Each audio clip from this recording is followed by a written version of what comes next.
arriving late. I think we should start.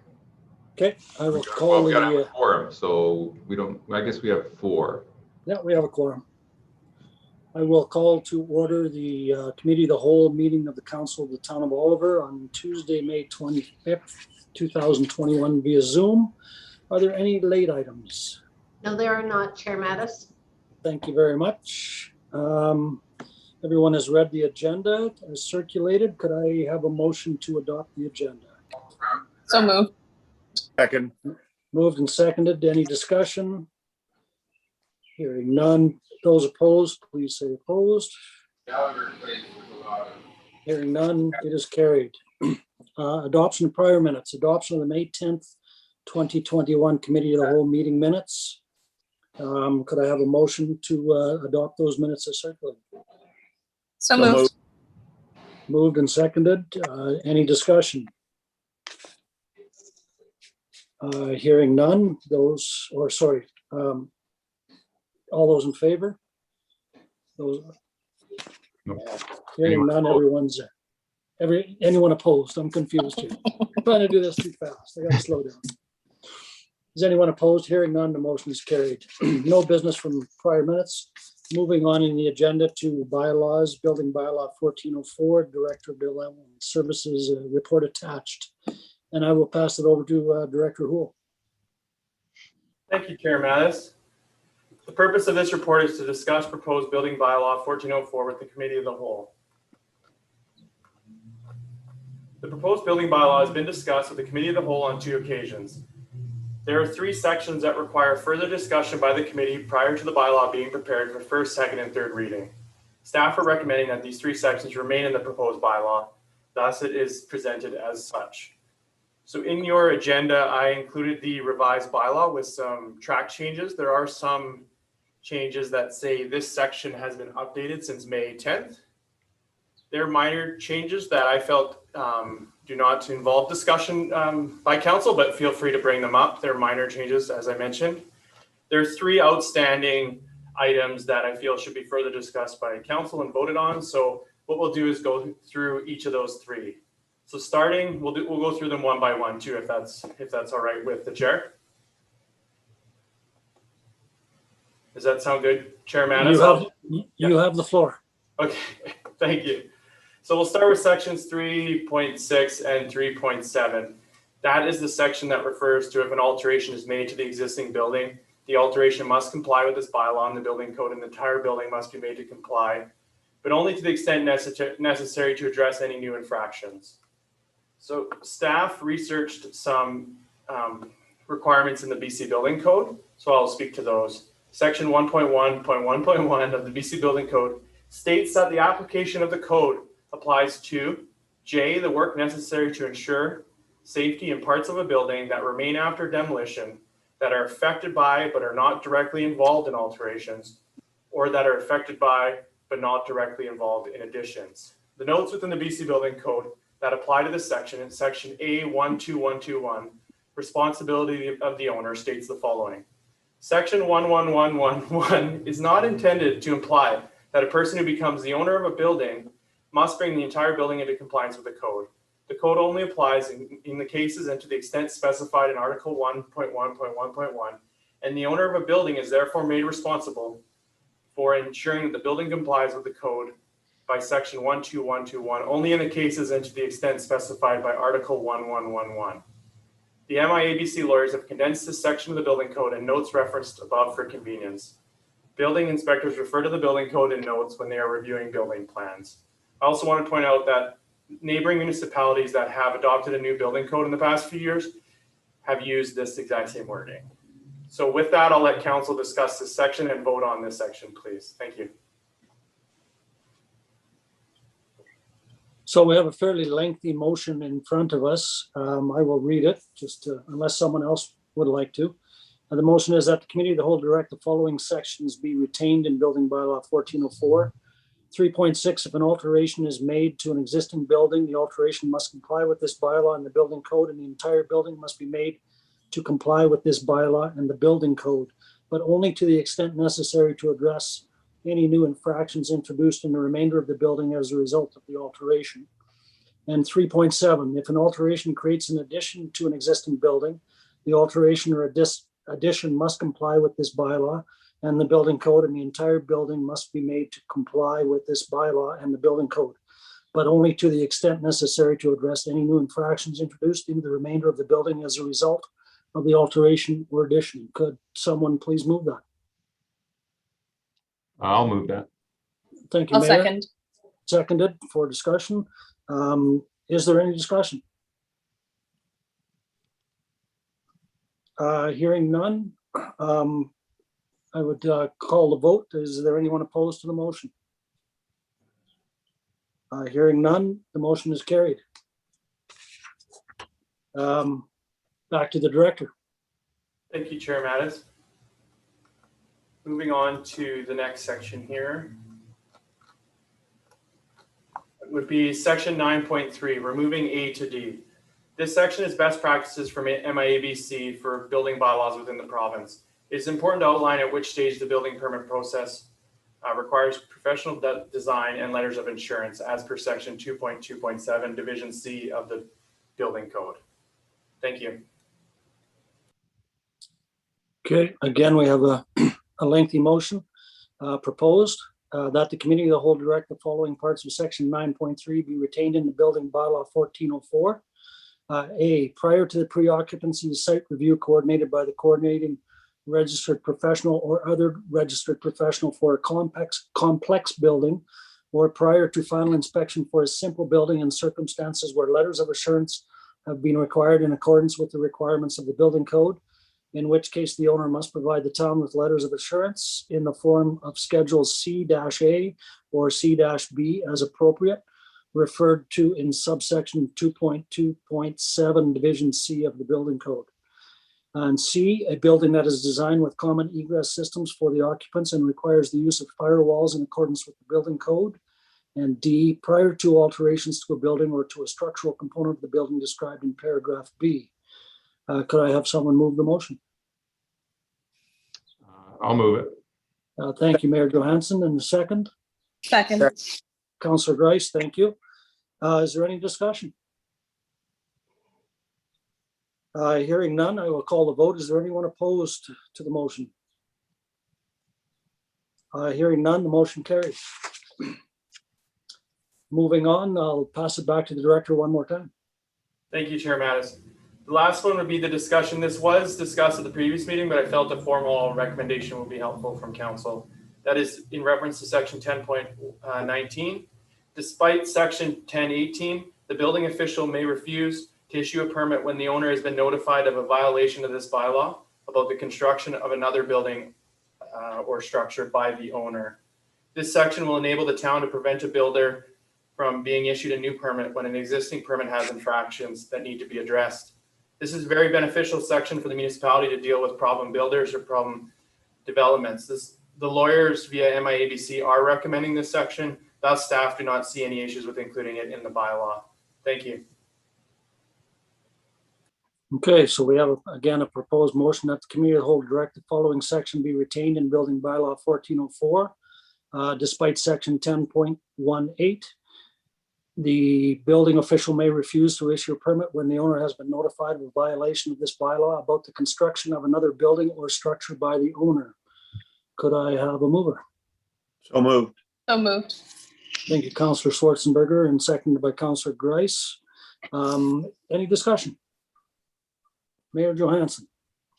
Yeah, I'm not going to be in favor of this one here. I don't like the word may refuse. I think it just leads a little gray into the clause there. And I'm just concerned that there, sometimes there could be where there's a notification of a violation and there's a dispute and a process that goes on with that process that there may be some back and forth discussion.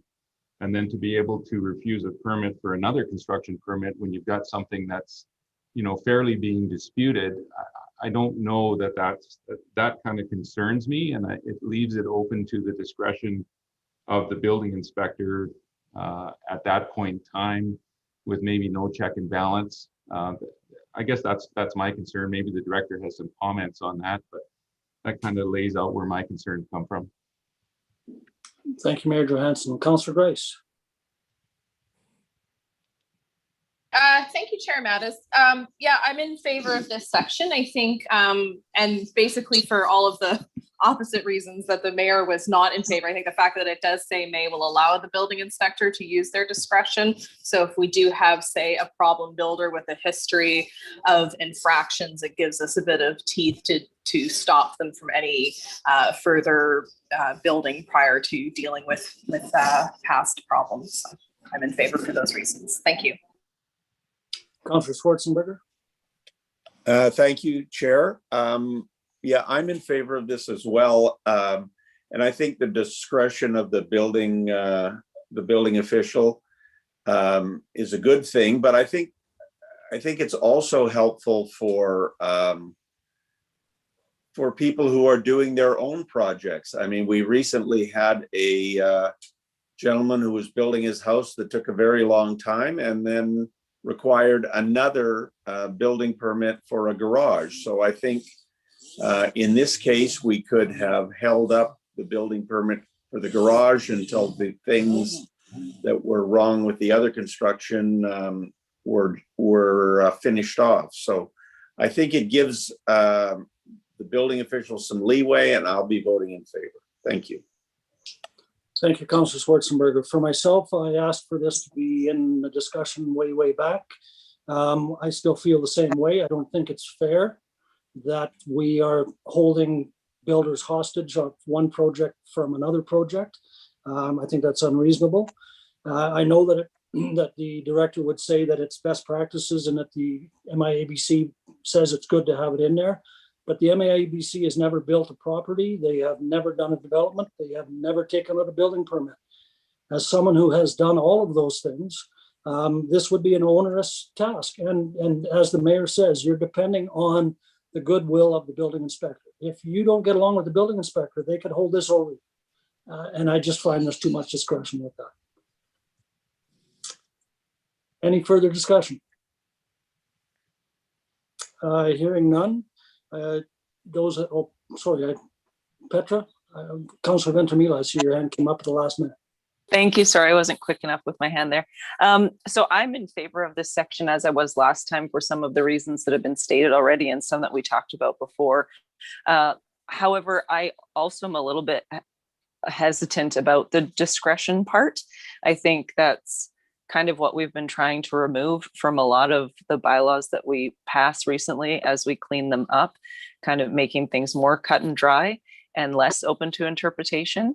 So I can see, not with our officials, but I can see, as Councillor Mattis just pointed out, you know, if you have a builder that has a beef with the building inspector, and not that I'm saying this would happen here, but you just don't want that to be a possibility. And so I'm wondering if there's one of two options, and I guess this is a question for the director. Is there a way to tighten up the language so it takes the discretion out? Or alternately, and maybe this exists, is there a process for somebody to appeal that building permit denial? So if a builder felt they had unfairly been denied their building permit because whatever issue they had was ongoing and they had good reason, would there be a process for them to appeal that?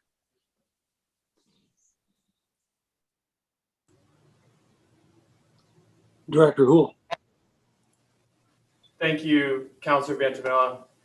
Regarding the second part, I mean, I would almost want to get advice from the CAO. It is a town bylaw. Could an individual apply for a variance to this section of the bylaw if they felt that was appropriate? Ms. Collin. Thank you, Chair Mattis. Through the chair, I don't think within the bylaw it talks to any ability for them to go to council to have something reviewed that was denied due to the fact that it is usually the building code that we're looking at. If they, they have that opportunity in other bylaws that we have with regards to decisions made by staff members. Council might want to consider having it that you have something in there so that it's in consultation with the Director of Development Services, so that you have that conversation happening prior to the building official just refusing it. If it's, you know, it could be something very minor that's outstanding rather than something that's very major. So that's where you might see that that discretion could be handled when there's in consultation with the Director of Development Services. And that to me sums it up exactly, is that there's too much discretion involved. as could be minor, could be major. When you have, like down in the Meadows where the mayor lives, and there's 5 or 6 houses under construction by one builder, we could hold up all of their projects. You know, I look at it as our building bylaws and our building this type of stuff. We are trying to encourage people to build, not discourage them. You know, when I look at some of this best practices, and it comes from the big city of Vancouver, it reminds me that it takes 2 years to get a building permit in Vancouver these days. And that's because of all the regulations in place. I'm not saying we don't need regulations, but I'm just saying we don't want to make it onerous on builders. I know this is best practices for lawyers and for insurance people, but it's not best practices if we want to grow the town, and it's not best practices for the builders. And it's all about being fair. And when you give discretion, it's just not fair. There's no process. Councillor Grace. Thank you, Chair Mattis. So I would disagree with that. I can see what Councillor Ventimiglia was saying, however, though, and I think having an appeal process built into this section would be good. I think where the discretion again is important is if we're looking at one minor infraction versus a series of major infractions where we need to have the leverage to stop a builder if they're not building safely, for example. So I don't know specifically what that would look like. I'm still comfortable passing this section as it is. However, if it would make other councillors more comfortable with it, you know, adding some language to allow for an appeal should this process be undertaken, I think I would be in favor of that. Thank you. Keep in mind that the big hammer that we have is the red flag. If we put a red certificate on a project, that project stops. We don't need a second hammer to say, oh, now that we've stopped that project, we're not going to let you build anywhere else either. The building code allows the building inspector to stop a project in its tracks. I'm not sure that we need a second hammer. Councillor Grace.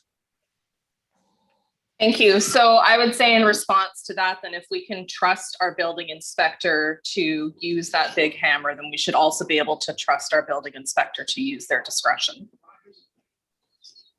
But you don't need both. But I would suggest you don't require both hammers.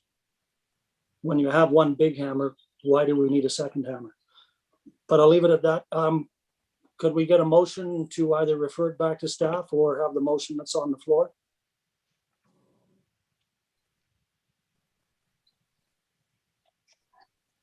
No one wants to make a motion? I believe it's been moved and seconded already, Councillor Mattis. Okay, I'm sorry. My apologies. Thank you. Okay, so if any further discussion? I see a 2 and a 3, but I don't know what those are. So I see Councillor Grice has a hand up. That's the only person I see on my screen. Sorry, that's all. Putting it down. I have my hand up, Councillor Mattis. I can't see who it is, but go ahead.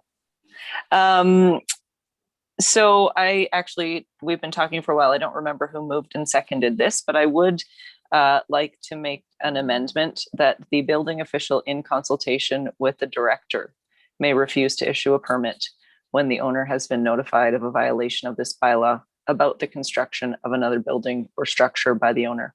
I think that suggestion by the CAO just adds sort of a check and balance to this discretion process. And yeah, I don't think that hurts. I think that's a good thing. So I would I would put forward that amendment and see if it's accepted by the mover and the seconder. I don't recall who moved in second. Ms. Vakovich, could you update us on who did that? Ms. Cowan? Thank you. I would suggest that this is already moved and seconded. So if you want an amendment to it, I would do that as a second resolution all on its own. And then you can vote on the main motion as amended if that amendment goes through. So what you're suggesting is that this gets But I'm defeated and we do What another. I would suggest is that the committee of the whole direct the following, direct that in 10.19, it be amended to read in consultation with the Director of Development Services, the building official, okay, amend.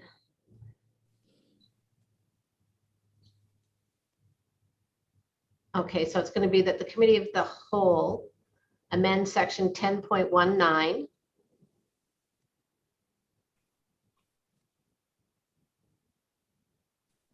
or direct that, whatever, to read, despite section 1018, the building official in consultation with the Director of Development Services.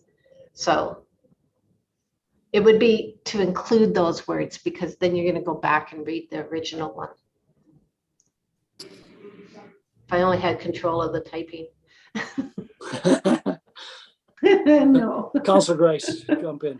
Just to clarify, then we're going to vote on the amendment and then vote on the motion as amended. Is that the process? That is correct. If you do this amendment and you include those words, that the committee of the whole amends section 1019 to include the words in consultation with the Director of Development Services after building official. Could we ask? I'll move the amended motion. Could I ask again, who were the original movers and seconders? It doesn't matter anymore, Councillor Mattis, because once it's been moved and seconded, it's sitting on the table and it's everybody's motion. So I'll second the amendment. I'll second the proposed amendment, and then if we pass the proposed amendment, then we go back to the original motion. Yeah, as amended. Yeah. Okay, I understand the process now. Councillor Grice, your hand is up. Sorry. Okay, is there any further discussion regarding the amendment? Can I ask her to change that amend to include, to add the words? Yeah. Thank you. Okay, so that's been moved and seconded. Is there any further discussion? So that hearing, I will call the vote then. Is there anyone opposed to this amendment? Hearing none, then the amendment passes, and now we'll go back to the original motion as amended. Yeah. So all you have to do is you don't write anything into this motion. All you do is underneath this carried that you just did, Diane, go down, question on the main motion as amended. And that's just put it down lower, and then that's where your carried will go. Is there any further discussion of the main menu or motion rather? Hearing none, I would call the vote. Is there anyone opposed to the main motion? Hearing none, the motion is carried. Now, before we move into the next question that's on the agenda, which is the committee of the whole refer to building bylaw 1404 as presented, I brought one final thing up with the director earlier this week, and I never heard back from him, and I don't see it anywhere on an amended agenda.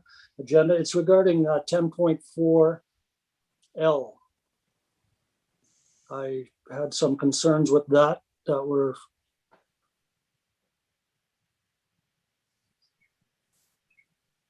if people want to get to that. Director Houle. Thank you, Chair Mattis. I apologize for not getting back to you. I updated that section and I updated it in the agenda. So the way it reads now, 10.4L is include a foundation and excavation design in accordance with the building code. So the part about prepared by a registered professional has been removed, as well as the part about except for garages, carports, and garden structures. Okay, that didn't show up on my agenda as being amended, so I appreciate that comment, and then we can move directly from that to the proposed motion. That's in front of us, that the Committee of the Whole refer Building Bylaw 1404 is presented to the June, what? Okay. That the Committee of the Whole refer Building Bylaw 1404 is presented to the June 14th, 2021 regular open council meeting for first, second, and third reading. So moved. Thank you, Councilor Schwarzenberger. I'll get you, Ms. Cowan. Is anyone going to second? Second. Thank you, Mayor. Ms. Cowan. It should be as amended because you guys, the council did amend the one section. That's just, Well, there's been other amendments on there too that we didn't, like that one that Director Houle just referred to has been changed okay. since our last discussion as well. So it's, we're going to assume it's going to come first, second, and third reading with all of the changes that we've discussed. So it's been moved and seconded. Any further discussion? Hearing none, I'll call the vote. Those opposed, please say opposed. Hearing none, the motion carries. Moving on to the next item. Policing costs, the Chief Financial Officer's report is attached, and I will hand it over to the CFO. I'm not sure who we have in that chair these days. You're on mute, Doug.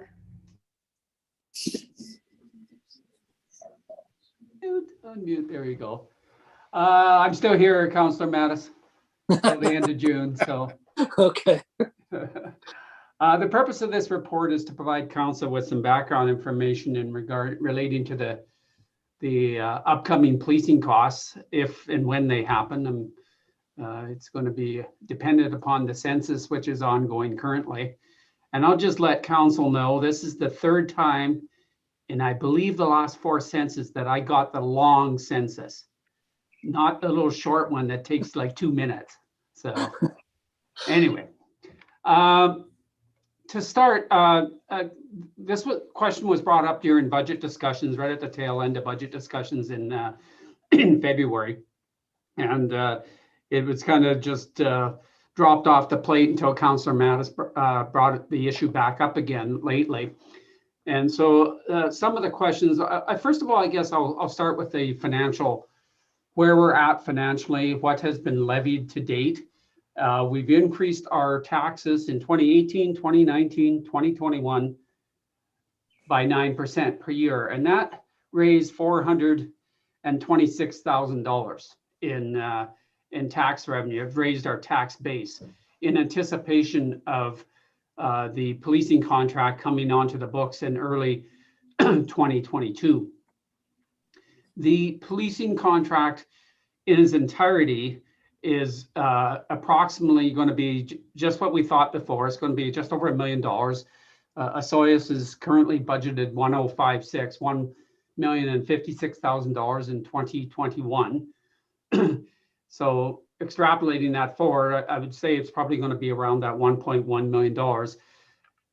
And how it is going to be paid, and these are going to be coming forward in the questions, is it's paid quarterly. And so therefore, right now, if we levy the 4 years, generate $606,000, the school tax levy that's in the provincial school tax portion of our property taxes is approximately $330,000 this year. So that totals about $936,000 when taken into account in 2022 as well. So you see in 2022, you're in a little bit of a surplus position.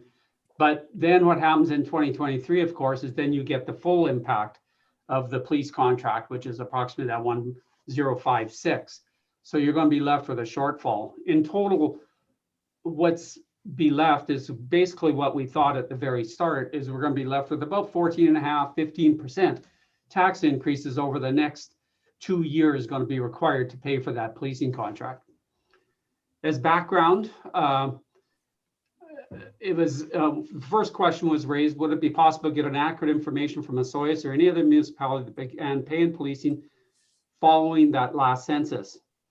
The census itself and the amounts that Osoyoos pays, you have the police contract, and they contract 6 full-time equivalent, FTEs, and that contract cost is $186,000. And when I say $186,000, just so you know what that is, that's an all-in cost. That includes their car, the CPIC, all that, all their whole, everything of the whole E-detachment is divided up amongst into an FTE. So that's $186,000 plus overtime. And if we get over 5,000 in population, the town of Oliver is going to be paying 70% of that cost, which is $817,000. Support staffing, the keep of prisoners and accommodation is all 100% the responsibility of the local establishment. So in total, that municipal share, as I said, is right around $1,056,000. Now that is in 2021 dollars. So we'll have to, I'm not sure what 2022 or 2023 is going to be like. Another point that I want to clarify, and you council will have to keep a watch or be vigilant about this. If a serious crime happens, for example, and I don't mean to use this, but I will use this example, the Bacon tragedies in Kelowna a number of years ago, when that shooting happened and the gang slayings, that once you involve IHIT, there's tremendous costs. And the municipality, I know at that point in time, the city of Kelowna bore 100% of those costs. Now they can be a very extensive cost when you get into forensic evidence and investigations. So that's something that you want to clarify with the province, and to ensure who is going to be, if and when, hopefully never, but if something like that happens within the municipal boundaries, keep in mind it has to happen within the municipal boundaries, not the rural boundaries or on the Osoyoos Indian Band lands. So that's one thing you have to be aware of. That's over and above this contract cost. So if the province has changed that portion or how they allocate those costs, I'm not aware of it, but that's something you might want to find out. The timing of payments, they do it quarterly. The policing contracts, for example, they are on a different calendar year than we are. We're on a fiscal year of the calendar year. They go from March 31 to April 1, or April 1 to March 31, I should say. So the first invoice that we would get would be for Q1, their Q1, which would be at the end of June, probably due and payable in August or early September. I do speak from experience on this because I was involved in Penticton when we had policing. New Westminster, we had our own police force, so it was a little bit different. And back in Alberta, we paid quarterly as well. And the question was, when do these payments come due and payable?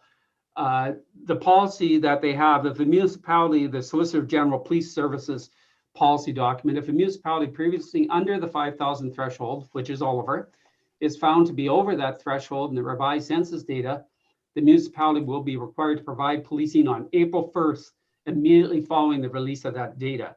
And the release of that data for the 2021 census, I found was going to be in the previous year in 2016 was in January, February. So they do release it quite quickly.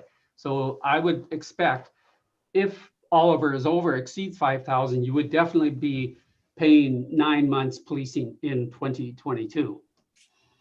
What is the amount paid in the first year or part of the year following the census? Once again, it's going to be 9 months because theirs is based on their fiscal year, and the payment is quarterly.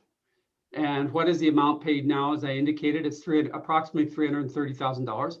Keep in mind that's coming off the school tax requisition, not out of your tax rate, out of your mill rate. So I know the bottom line will, it's all one taxpayer, but it's just something to keep in mind that this now is going to hit the municipal budget, not the provincial budget.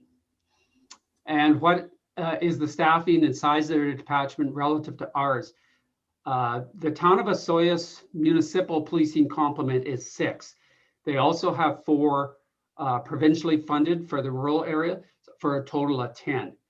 And the last question was, what is the detachment service area and population relative to ours?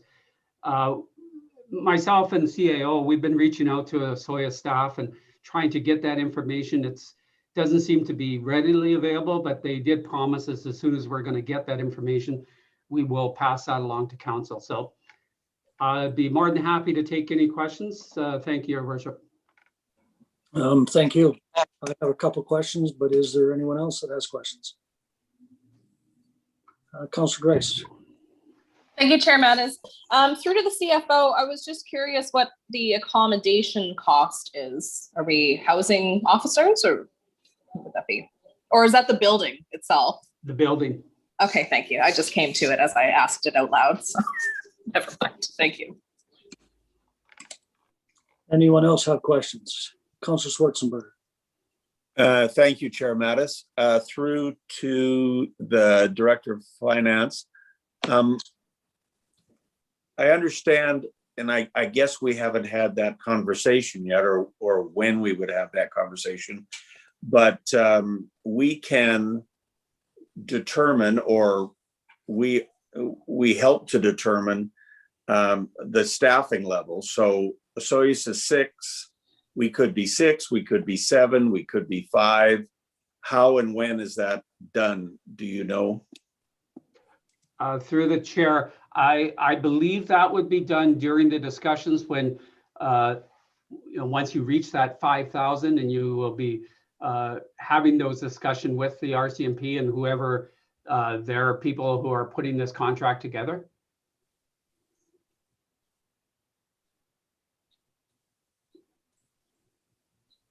I think that answers the question. Is there any other questions out there? Thank you, Councillor Schwarzenberger. That was one of my questions as well. We get clarity on what our current complement. Do we know what our current complement is here? Does anyone know? I believe it's 10. It is. So it's 6 and probably the 6 and 4, the same as the Osoyoos. It's yeah. Thank you, Chair. I did do some research. The CAO from Osoyoos did pass me along a website that had that information. And the Osoyoos is 10. Okay. I'm no, sorry. The Oliver is 10. 6 municipal, 4 rural. Okay, that answers that question. The second question I had, and it's a great report, by the way, I think we're also going to have to watch our cash flow. Looks like we'll have a surplus in the first year and a deficit in the second year. So council will have to pay attention to make sure that we roll that over to cover the costs as required. The school tax levy that you referred to, is that guaranteed to stay in place? Is that, or do they take out the town's complement now? Yeah, and that, thank you. As after I prepared this report and was rereading it to myself, I thought about that actually. And will that $330,000 go away in 2022? I don't know that answer, and I didn't get a chance to ask the CFO and the Osoyoos staff what happened to that in their first year. So that 330, because of the timing, if they know that Oliver has exceeded the 5,000, I would expect that 330 goes away. Well, one would think, but then they also have to tax the people in the rural area. So, and that's how they would do that for policing, would be through the school levy. I'm assuming. I don't know for certain. But the 330 is 100% ours, because the rural areas would pay that separately. So yeah, the 330 is 100% ours. That's a very critical question. I see Mayor Johansson waving his hand. You're on mute. Thanks, Chair. When I was reading the contract and the payment dates in there, my understanding is we would have to pay for the first quarter of that 330 divided into 4 spots, because we're still responsible for the policing. 30% of the policing in the first quarter. It's the next 2 second, third, and fourth quarters is where the additional costs come from, because then we switch over to 70%. Yeah. So And a then portion of that, around 100, little less than 100,000, we would be on the hook for still. But does that 330 disappear at that point? Yeah, it does, as far as I understand.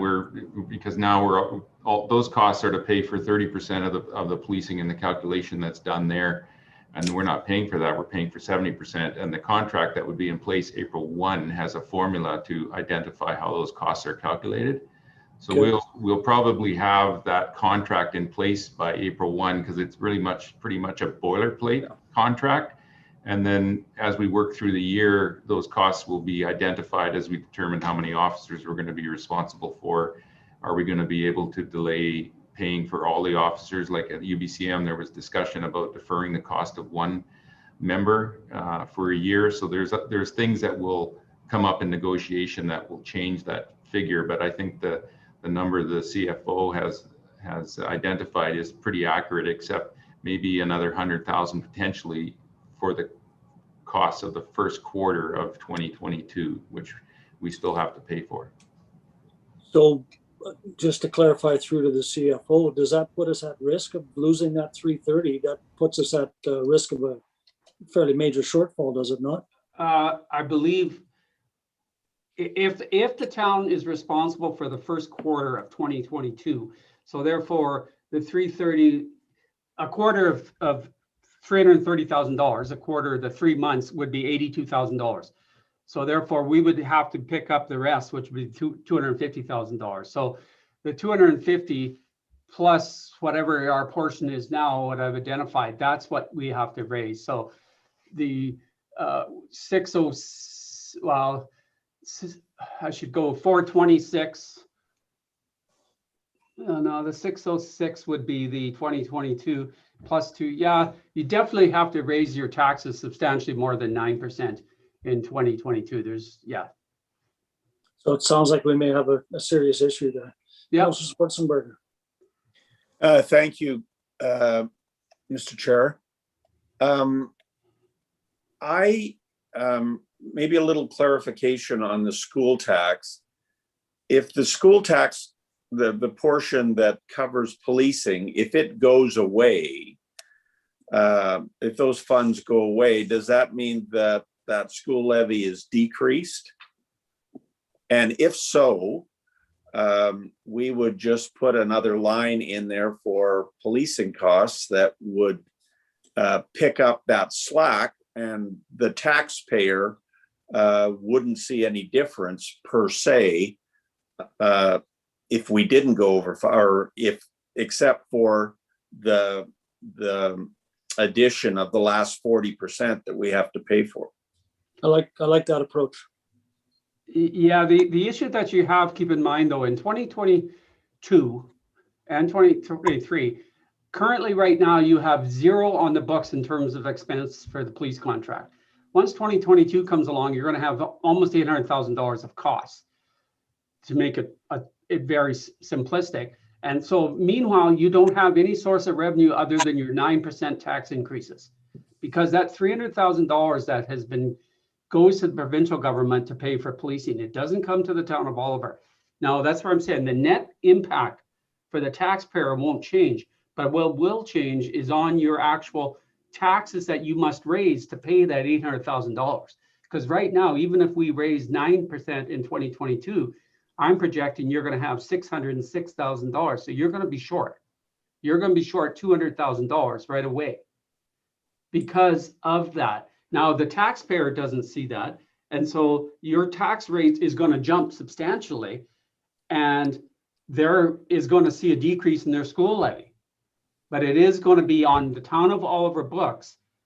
That's where you're going to have a communications and some brochures go out and tell people to compare it. It's really exactly the same year over year. It's just a shift who's paying.